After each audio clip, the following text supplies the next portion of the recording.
பாரதிய ஜனதா கட்சியின் சார்பில் புதிய மாவட்ட தலைவர்கள் தேர்ந்தெடுக்கப்பட்டிருக்கிறார்கள். அவர்கள் அனைவருக்கும் பாஜகவில் தேர்ந்தெடுக்கப்பட்டுள்ள புதிய மாவட்ட தலைவர்களுக்கு பாஜக மூத்த தலைவர் தமிழிசை செய்தியாளர் சந்திப்பில் வாழ்த்து தெரிவித்துள்ளார். எனது வாழ்த்துகள். தமிழக பாரதிய ஜனதா கட்சிக்கு புது ரத்தம் பாய்ச்சப்பட்டிருக்கிறது. எல்லா மாவட்ட தலைவர்களும் மிகுந்த உற்சாகத்தோடு இருக்கிறார்கள்.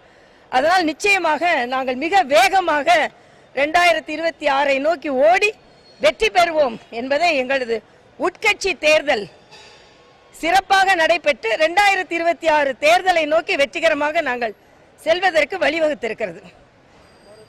அதே மாதிரி இன்று ஒரே நாடு ஒரே தேர்தல் மரியாதைக்குரிய சௌஹான் அவர்களும் மரியாதைக்குரிய சுனில் பன்சல் அவர்களும் எங்களுக்கு வழிகாட்டினார்கள். பொதுமக்களிடம் அதற்கான நம்பிக்கையை பெறுவதற்காக அத்தனை முயற்சிகளையும் நாங்கள் மேற்கொள்வோம்.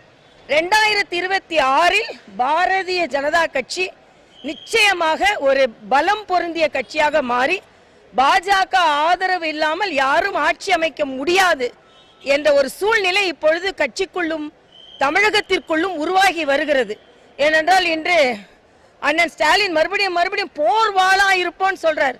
தமிழகத்தின் உரிமைகளை பல இடங்களில் விட்டு கொடுத்ததற்கு அவர்களை மக்கள் மன்னிக்க மாட்டார்கள். அது கச்சத்தீவா இருக்கட்டும்.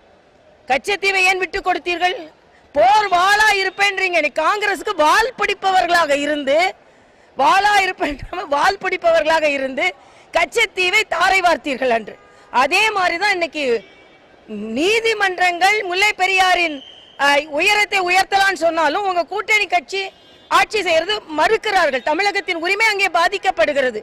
அதே போலதான் காவிரி ஆற்றில் இன்னைக்கு தமிழகத்தின் பங்கை சரியாக பெறாமல் அதுவும் உரிமை பாதிக்கப்படுகிறது. முதலில் செய்திகளை உள்ளது உள்ளபடி தெரிந்து கொள்ள ரெஃப்ளெக்ட் நியூஸை சப்ஸ்கிரைப் பண்ணுங்க.